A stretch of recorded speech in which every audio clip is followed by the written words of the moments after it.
Seriez-vous capable en une seule nuit de réaliser une figure géométrique complexe de plusieurs centaines de mètres dans le champ de votre voisin, et cela avec une minutie infinie et surtout sans qu'il se réveille? C'est la question qu'on se pose ce soir. Car si des formes de vie différentes de la nôtre viennent s'intéresser à nous en tant qu'êtres humains, que peuvent-ils bien faire dans nos champs? Des marques de reconnaissance? Face à l'étrange, enquête sur l'énigme de ces crop circles qui défie nos experts.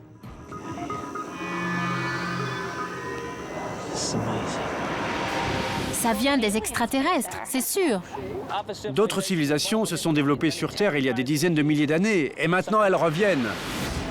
Que se passe-t-il dans le comté de Wiltshire? Quel mystère attire autant de touristes au sud de l'Angleterre? Que viennent-ils chercher ici? Si le but était d'attirer notre attention et de nous envoyer des messages, ne serait-il pas plus efficace d'agir devant tout le monde, en plein jour? Dans cette région, les champs de blé sont ornés d'immenses cultures naturelles. On les appelle les cercles de culture.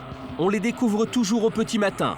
Le mystère passionne les uns et agace les autres.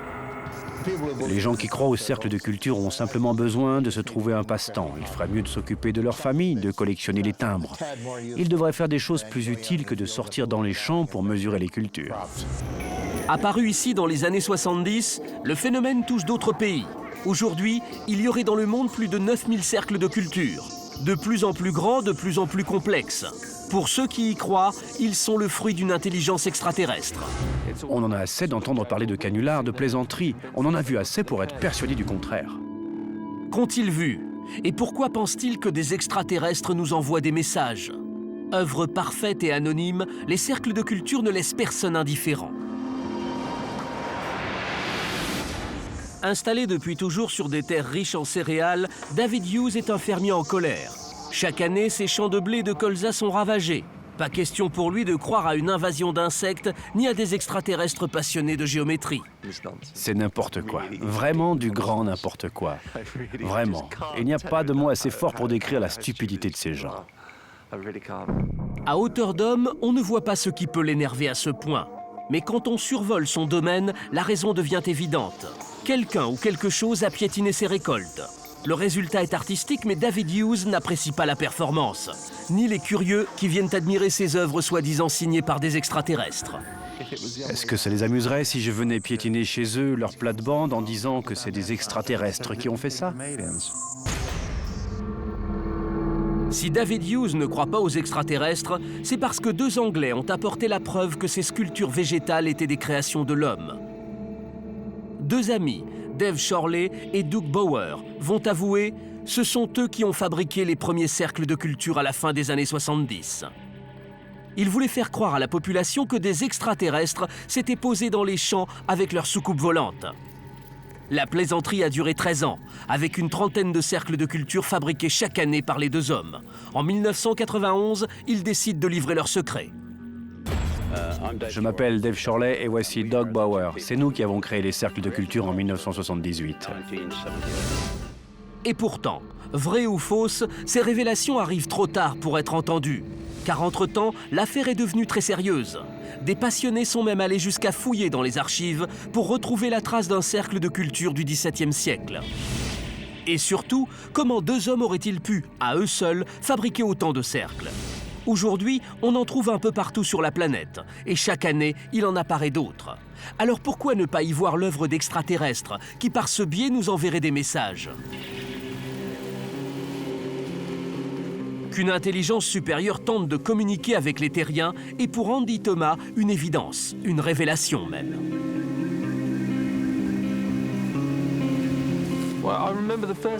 Je me souviens du premier cercle que j'ai vu.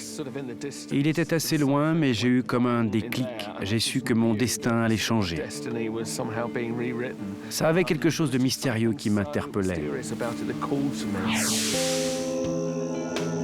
Andy a observé et mesuré des centaines de cercles. Il participe aussi à des expériences qui ont pour but de provoquer leur apparition. Il est convaincu que quelque chose nous observe de là-haut. Une de ces expériences eut lieu en 1995. On était assis à flanc de coteau et on a réfléchi au dessin qu'on voulait obtenir. On a médité et on a concentré nos esprits sur ce dessin et on a imaginé le voir apparaître dans un champ. Par la suite, on a appris que cette nuit-là, le dessin qu'on avait choisi avait surgi sur un champ, pas loin de l'endroit où on avait effectué l'expérience. Personne n'était au courant de notre projet. On avait fait ça en secret. Et ce n'est pas nous qui avons fabriqué ce cercle. Alors, comment est-il arrivé là? Pour Andy, pas de doute, c'est un phénomène interactif. Quelqu'un ou quelque chose nous envoie des ondes qui se matérialisent dans les champs. Quelle que soit la source de ces manifestations, elles semblent générer des énergies bizarres.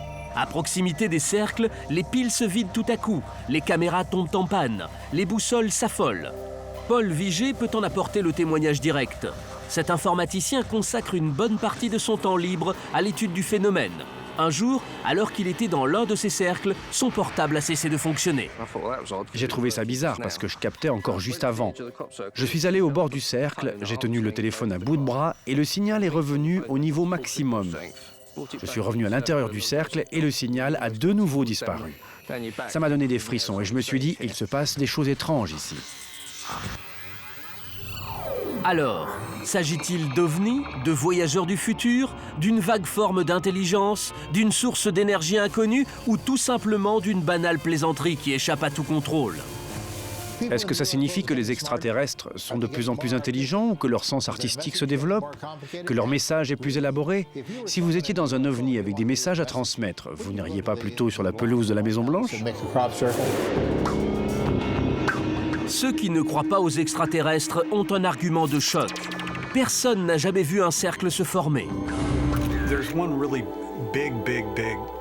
Il y a une raison prépondérante qui pousse à se méfier des cercles de culture, c'est qu'ils surgissent la nuit. Si le but est d'attirer notre attention pour nous transmettre un message, ne serait-il pas plus efficace de le faire juste sous nos yeux, en plein jour? Tout simplement parce que ce sont des êtres supérieurs, répond le camp adverse, et qu'ils n'ont pas du tout envie de se mêler à de violents primitifs comme nous. J'aime beaucoup les gorilles, mais je ne m'enfermerai pas dans une cage avec l'un d'eux. Ils ne veulent pas nous côtoyer parce qu'on leur a tiré dessus. Des agriculteurs ont tiré sur eux, notamment aux États-Unis, où les gens ont le droit d'être armés. Non, je ne pense pas qu'ils aient envie de nous fréquenter. Il serait même redoutablement rapide et capable de se manifester au grand jour. Andy Thomas a vu des ronds apparaître en quelques minutes et en pleine journée. Il n'en revient toujours pas.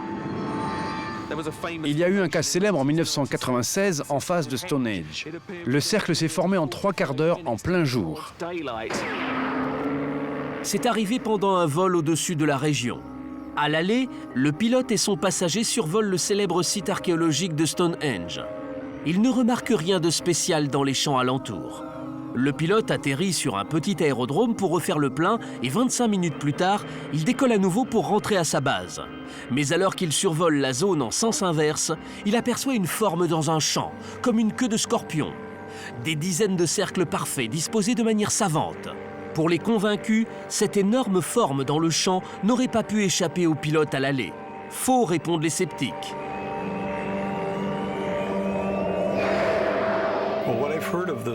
Ce que je sais de l'anecdote de Stonehenge, c'est que l'avion a tourné autour du monument.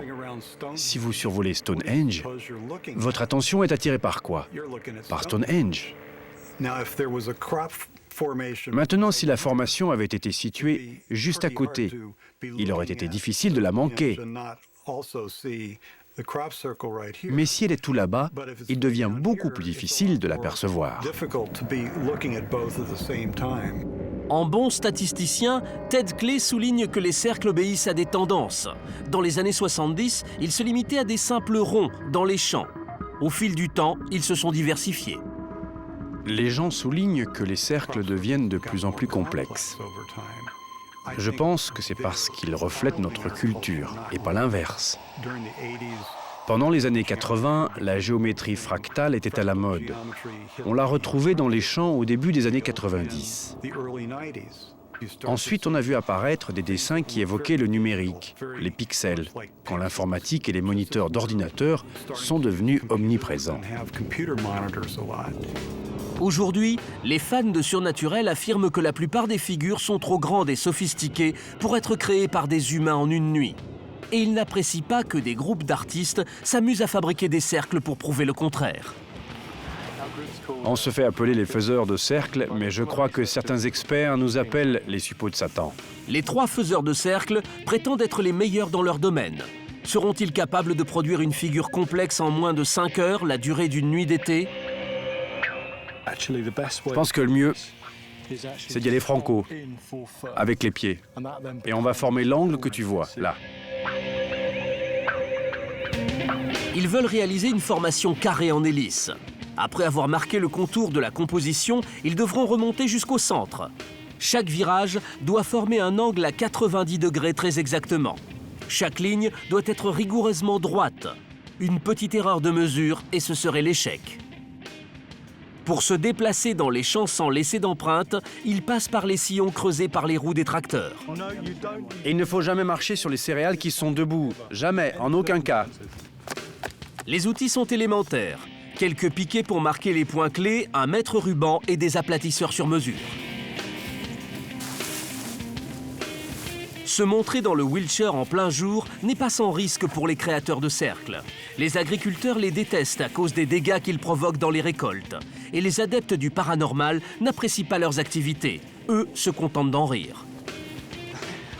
Une fois pourtant, ils ont été sollicités par une agence de publicité pour faire un cercle de culture en toute légalité sur un terrain autorisé. Mais quand les adeptes ont appris la nouvelle, leur colère s'est abattue sur les artistes. Insultes, jets de pierre. Plus de peur que de mal. Mais depuis, les faiseurs de cercles ont appris à se tenir à distance des purs et durs. On ne peut pas gagner la partie avec les experts. Ils nous haïront, quoi qu'on fasse. La plupart du temps, ils agissent la nuit et se mettent en danger. Celui d'être arrêté d'abord, puisqu'ils commettent un délit en pénétrant dans un champ privé sans autorisation. C'est vrai qu'on ressent une petite poussée d'adrénaline à créer un cercle dans l'obscurité tout en sachant qu'on doit filer avant l'aube. Tout va plus vite parce qu'on a une pression psychologique supplémentaire. Il faut qu'on finisse le plus tôt possible.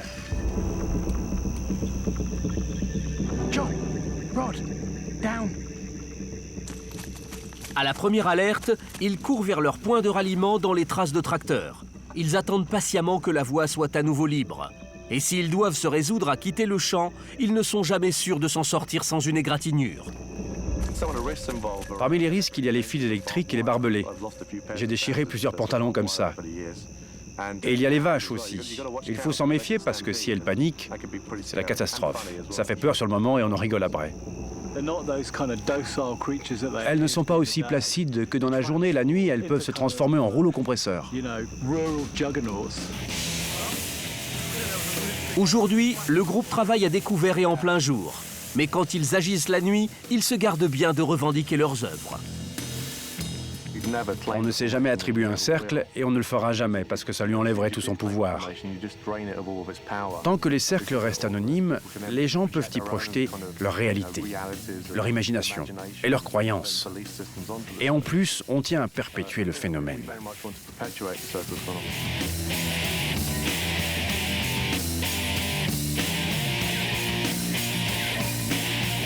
En moins de 5 heures, notre groupe d'artistes a réalisé sa formation carrée en hélice.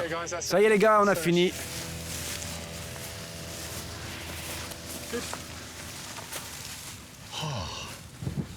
On va aller boire un coup. Ils viennent de prouver que l'homme est aussi fort que l'extraterrestre. Mais l'exploit réalisé sous l'œil des caméras ne prouve pas pour autant que tous les cercles soient d'origine humaine. L'énigme fait d'ailleurs l'objet d'études scientifiques très pointues. L'un des centres de recherche est installé à Cambridge aux États-Unis. Depuis 20 ans, Nancy Talbot collecte des échantillons de plantes.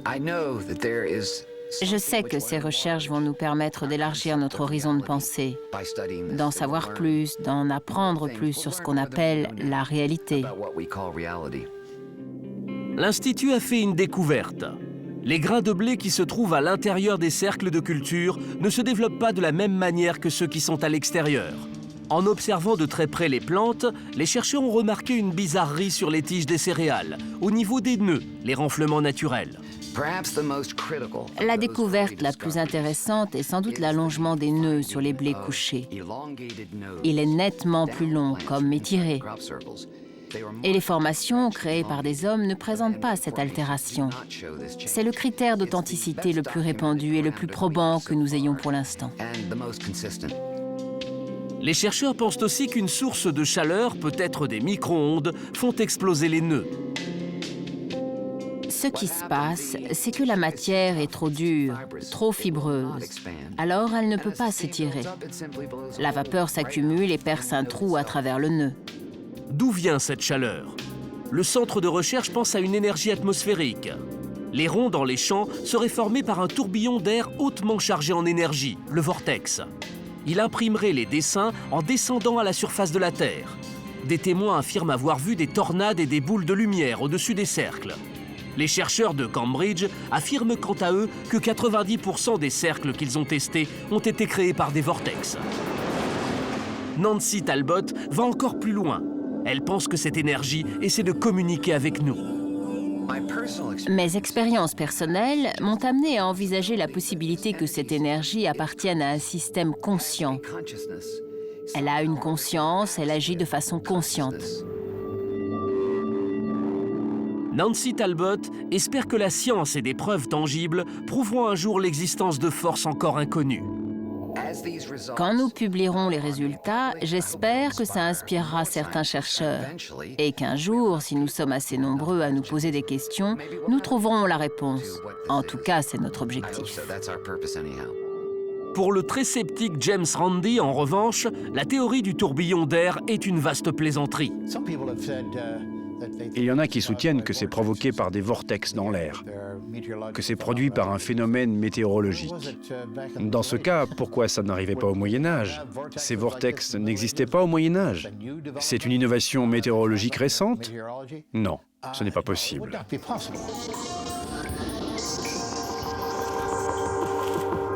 Quant à la théorie des nœuds allongés, chère à Nancy Talbot, elle ne tient pas non plus la route. Le professeur Bob Kratochvil est spécialisé dans la culture des céréales pour un programme d'agronomie à l'Université du Maryland. Il s'y connaît en blé. Pour lui, le centre de recherche de Nancy Talbot tire des conclusions hâtives. Nous avons ici une photographie des nœuds recourbés décrits par le centre de recherche. Vous pouvez voir qu'une des extrémités du nœud est plus longue que l'autre. C'est la réaction naturelle d'une tige de blé lorsqu'elle est renversée. Elle cherche à retrouver sa position verticale, donc elle s'allonge du côté du nœud opposé au soleil. Elle se courbe pour recommencer à pousser vers le ciel. L'éclatement des nœuds observés par les chercheurs de Cambridge ne prouve rien non plus.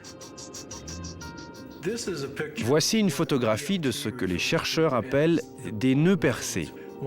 Ça pourrait être tout simplement la réaction de la plante à un effort trop important. En voulant croître très vite, elle se fend. L'ingénieur agronome reproche surtout au centre de Cambridge de n'avoir intégré aucun spécialiste des céréales dans son équipe de chercheurs.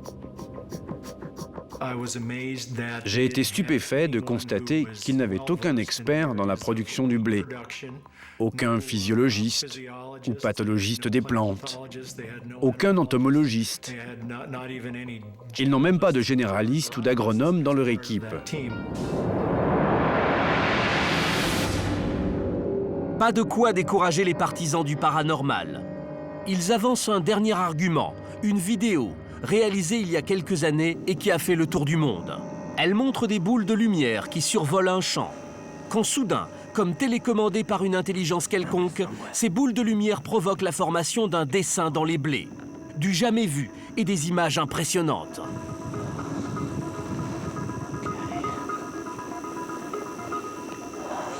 C'est incroyable.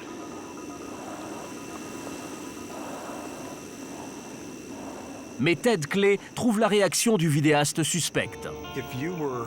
Si vous étiez en train de filmer et que soudain, 2 boules de lumière apparaissaient devant votre objectif, que feriez-vous? Vous essayeriez de suivre les lueurs avec la caméra. Dans la vidéo, la caméra ne bouge pratiquement pas. Et puis, il y a le son. C'est incroyable. Imaginez que vous soyez en train de filmer des boules de lumière qui font apparaître un cercle de culture. Est-ce que vous diriez tout simplement « c'est incroyable » ? Ça ne colle pas. Son verdict?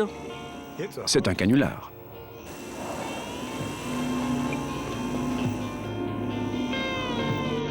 Alors, réalité ou fiction? Extraterrestre ou mauvaise blague? Un jour, à l'aube, un jeune vidéaste anglais s'est pris au jeu de l'expérience. Il est allé filmer un cercle dans un champ dans le but de réaliser une vidéo truquée. J'ai simplement pensé que ce serait rigolo de voir la réaction des gens devant de telles images. C'est pour ça que je l'ai fait. Une fois le cercle dans la boîte, il ne suffisait plus que d'une manipulation d'images et le tour était joué. En superposant le cercle avec une vue générale d'un champ vierge, l'illusion est parfaite. Reste à ajouter quelques boules de lumière pour être totalement crédible.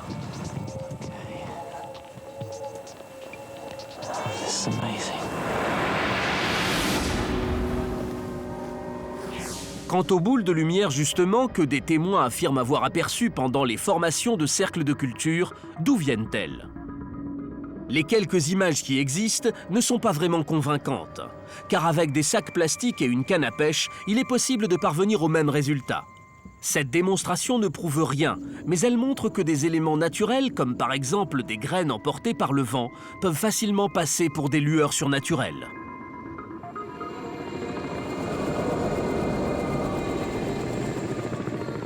Mais quels que soient les arguments, ils n'empêcheront jamais les partisans du paranormal de se passionner pour les cercles de culture.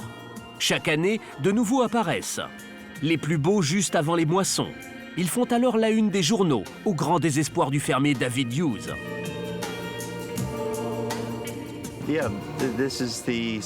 Oui, c'est le cercle qui a été tracé sur mes terres la semaine dernière. Mon seul commentaire, c'est une réaction d'horreur devant la taille de ce truc. Il fait 1 hectare, c'est-à-dire 100 mètres sur 100 mètres. Pour nous, ça représente probablement une perte de 10 tonnes de blé. On me raconte que ça a à voir avec l'apocalypse, comme quoi il ne nous resterait plus que 12 jours à vivre. À mon humble avis, c'est encore une création très élaborée de ces gens. C'est l'équivalent rural des graffitis.